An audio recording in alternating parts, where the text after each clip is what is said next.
Hello， 大家好，我是 MadeWorks 的小江老师。那小江老师又回来啦。今天呢，就是我们2万订阅的特别节目。那特别节目呢，一定会帮各位准备抽奖。可是你要看到最后面才知道会抽什么。你现在不能快转哦，不能拉到最后面哦。略过广告不能按取消，不然我们频道就没有营收。按那知不？今天这一集呢，其实一方面是2万订阅啦，那另外一方面呢，来讨论一个主题：梦想真的可以当饭吃吗？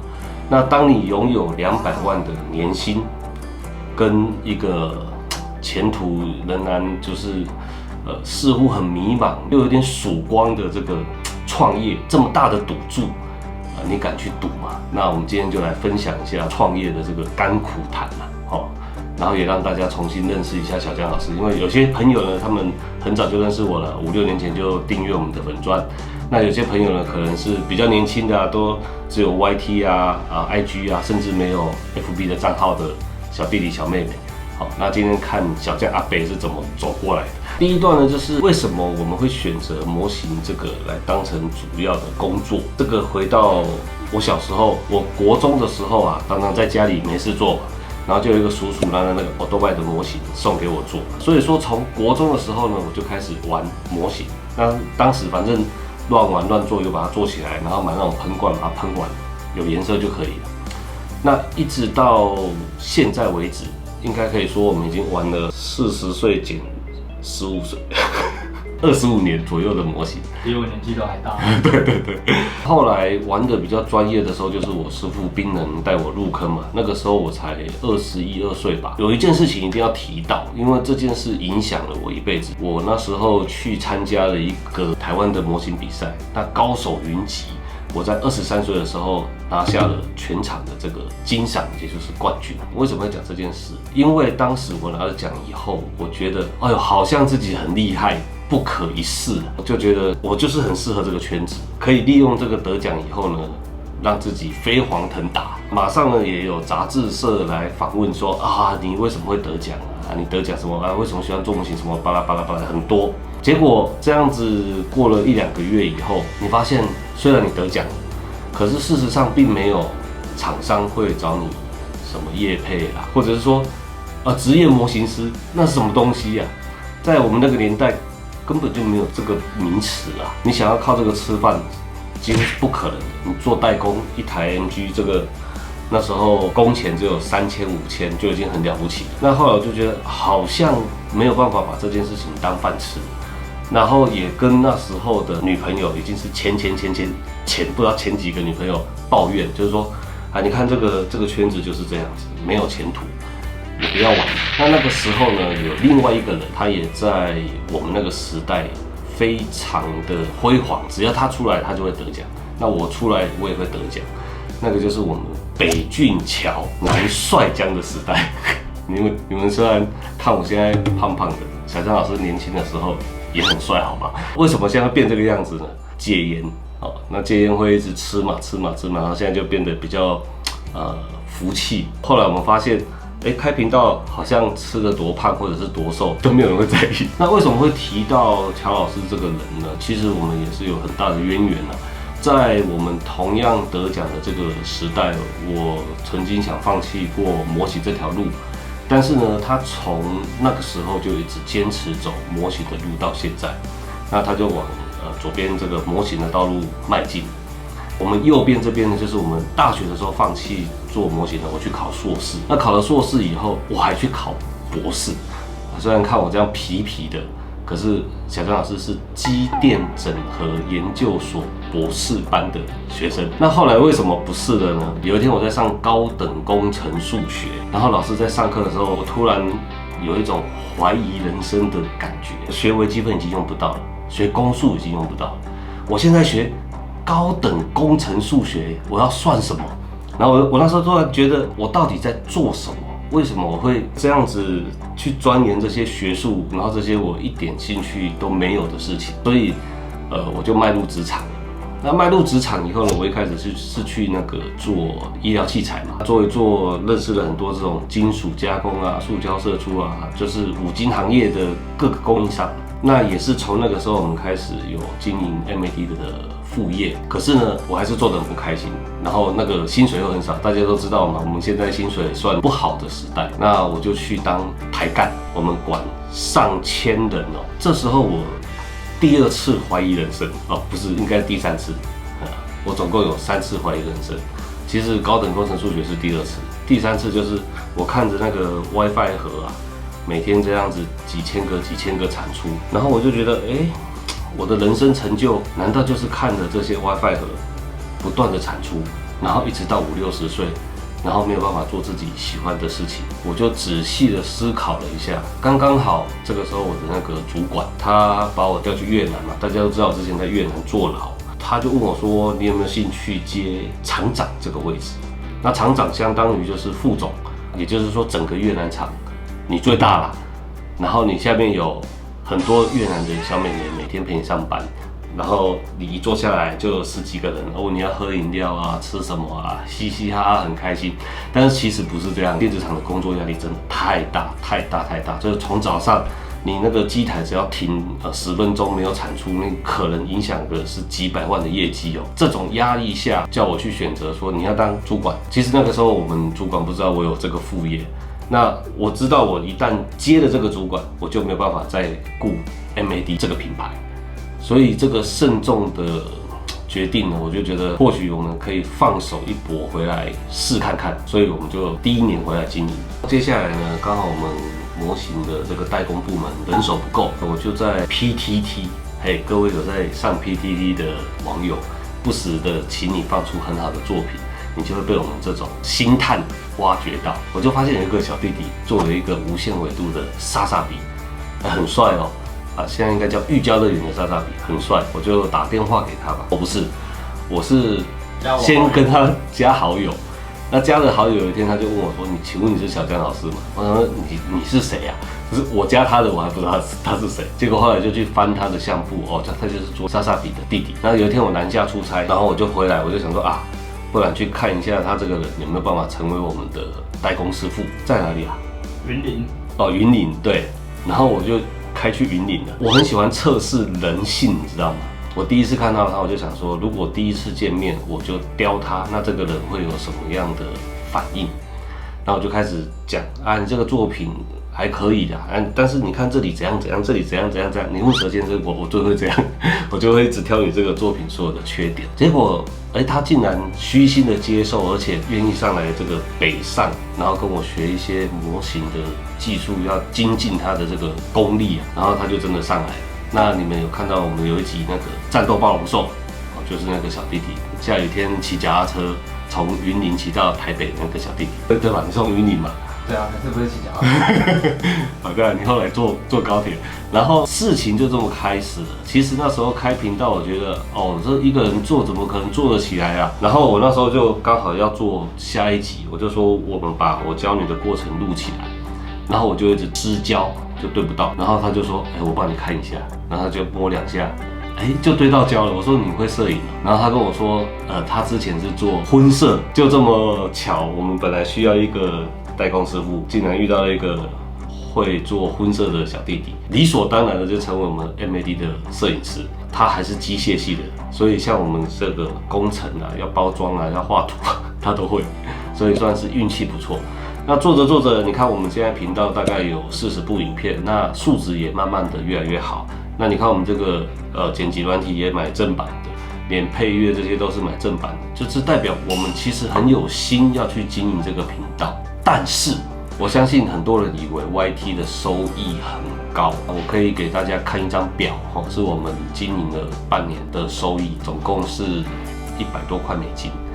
也就是4000多块台币，这几个月这么长久以来，这么多人看的片，就是7、8万个人看你还是就是只有这么一点点钱。终于知道为什么那些 YT 都说，要帮我点阅跟订赞，订阅我们频道，什么分享什么加什么小铃铛。因为如果你不这么做，你没有订阅，你们看不用钱嘛，可是我们录要钱啊。我们要请人家录啊。那你这个4500或者是5000块，这个是好几个月啊。就算我1个月给你5000块，你当职业摄影师你要吗？对啊，不要职业剪辑师5000谁要鬼要做啊？所以一旦开了这个频道，现在就是一定要把它做起来，不然这个频道就浪费了。就是说你2万养不起一个剪辑师嘛，我们必须往3万、4万、5万甚至更多的订阅数迈进，然后透过你们偶尔看那个广告的那个收益，我们才可以养得活一个摄影师。所以拜托大家订阅一下。那刚刚提到的是频道的部分。那大家会说，小江老师，你有卖那个砂纸啊？你有卖那个斜口钳喷笔啊？你这样还养不起一个摄影师吗？那大家都会想说，哇，那个喷笔1000多，小江老师卖2把就赚2000多，那个叫做售价，售价是给店家的售价，不是我们的营业额。我们赚的毛利率就是比你想象中的还低很多。光要在模型圈啊，用这些工具养活一个团队，就已经是一件非常辛苦的事情。那我们开了这个频道呢，其实算是模型界的一个资源跟平台。那这个平台呢，如果说你今天你的作品很优秀，那你就可以投稿哈，那我们就会邀请你来上节目，或者是说你很会教学，我们也可能跟你合作。然后出一个这样子的教学的影视可以分享给大家。那当然一些玩具开箱啊、工具开箱啊，我们都是很乐意去做给大家看。只是我们做这些成本，那希望大家可以用订阅，你不用付钱，你也不用抖内，你就只要按那个订阅。支持我们的人很多老人家 YT 都不知道是什么，他只知道点这个连结有影片可以看，看完就拜拜这样。你要去申请账号，你要去按订阅。那这样子我们才可以除了生产、营运、出货的这个部门活下去 ，MAD 的频道也要继续经营下去。拜托大家，现在好不容易已经2万订阅了，那希望可以再往上冲一点。正如我所说的，其实不管我们在商品方面或者是频道方面，都做得非常的辛苦。真的很辛苦，我们出这些工具好卖的，人家就抄了；申请专利的，人家也不怕你。那更恶质的呢，它就是连你的包装都盗。我们不只会有正常的竞争对手，这些人也有可能成为合作伙伴。可是有更多无耻的这种，这叫什么？无耻的是商人吗？还是土匪吧？对，我就是要抠你的东西啦，不然你想怎么样？那所以我们要开频道啊，我们开频道来推广我们的品牌啊。有一个人跟我说：“小江老师，你不能利用我们想知道专业知识而去推广你的产品。”这个是 MAD 的频道，我们开这个频道，你看这个这么久才这么一点点钱啊！我不去推广我的产品，让你去买，那请问一下，我们是每一个人都要当街友吗？那我们就又要回去当台干啊，那回去当台干，我就不能常常做模型给大家看啊，那所以就是重蹈覆辙吧。好，所以我们就是全心全力以赴的试看看能不能把这件事情做好。那你看我回来以后很开心啊，我做了这个 GTO 啊，我做这个G40啊，然后我还有做闪光钢弹啊，还有做杜卡迪啊。从我回来以后，我就多了很多的时间可以实际制作这些教学范例给大家看。给大家分享。未来呢，如果我们频道的订阅数更多的时候呢，或许就有人会寄一些免费的模型给我们开的啊。你看，像这个800-900块的模型，都是我们辛辛苦苦卖了很多沙子，然后才去换一盒回来，去模型店还要贴钱给老板。所以拜托大家啦，反正就是订阅，就这么简单而已。好，那节目的最后呢，这一集我们虽然没有做模型给大家看，可是这一集我们应该是频道开立以来抽最多奖的一次。第一个，我们抽一台 PG， 就是 PGU 2.0，我相信这个大家一定超爱，因为我是把我自己唯一买到的那台送给你们，你看我多么的心痛。然后还有第二台，这个1:100的横滨钢弹，这个也是限量版。那为什么我会把这台送出去呢？因为我只要做144的，这个我也不知道为什么会出现在我家，那我们就把它送掉。还有最爽的就是这一台。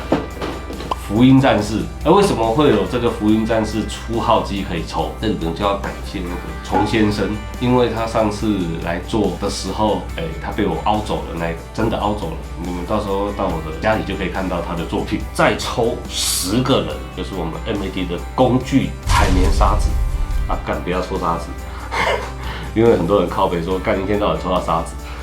我们来想一下，最近想抽什么？冲孔沙子，冲孔沙子，因为很多人买不到。很多人买不到冲孔沙子加铁钉。好，我们来抽10个人是送这个冲孔沙子，然后跟特制的铁钉，就真的铁钉，我去五金行买的。铁钉可以当冲孔沙子的那个pin啊。你们要做什么呢？你们要订阅，然后我们这里有一个推广文章。那推广文章呢，就会有一个连结，然后你就去把订阅这个截图告诉我们，你有订阅我们的频道，然后留言，然后我们就在这一群留言跟分享的人里面抽出这些得奖者，去 FB 抽。有一件注意事项哦 ，PG 的是置顶贴文那一篇，剩下的这些小奖是在这一篇影片的这一个连结，所以是有2个地方可以抽奖啊。反正我会放在留言那边，你们就是仔细看。那我们回到节目的主轴，追梦，我们称之为这个梦想，到底能不能当饭吃？其实呢，我们是正在实践的路上。我们跟业界顶尖的高手合作，我们也找不错的供应商，也做了很多品质检验，开了频道，努力的去推广。那目前看起来呢，就是好像还活得下去。可是我觉得我做的蛮开心，也做的蛮快乐的。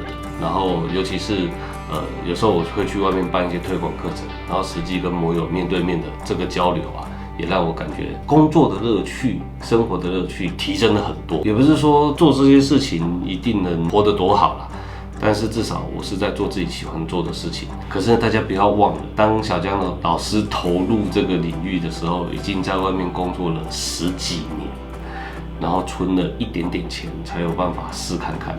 那假设说我们真的失败了，那小江老师就又要回去当台干，跟 IK 红干。反正就是呢，可以大胆的尝试啦，但是也是你自己要先存点资本啦，然后培养一些技能，不然你如果一头热的，就是好，我一毕业啊，或者是我连书都不读了，我就要做这个，那你可能会遇到很多的挫折，你要谨慎的规划。那我们目前就是努力的尝试，那希望靠大家的支持，让我们可以一直走在这条路上。谢谢大家，拜拜。3次怀疑人生嘛，那第一次怀疑人生是什么时候呢？第一次怀疑人生是小江老师手断掉的时候。上次大家有看到这边断掉，然后其实这边整条都是断掉，这里有一个40-50公分的刀疤，就是小江老师小时候帮老大挡了一刀，然后整条手被砍断。过在里面的包皮。对，回顾上一集。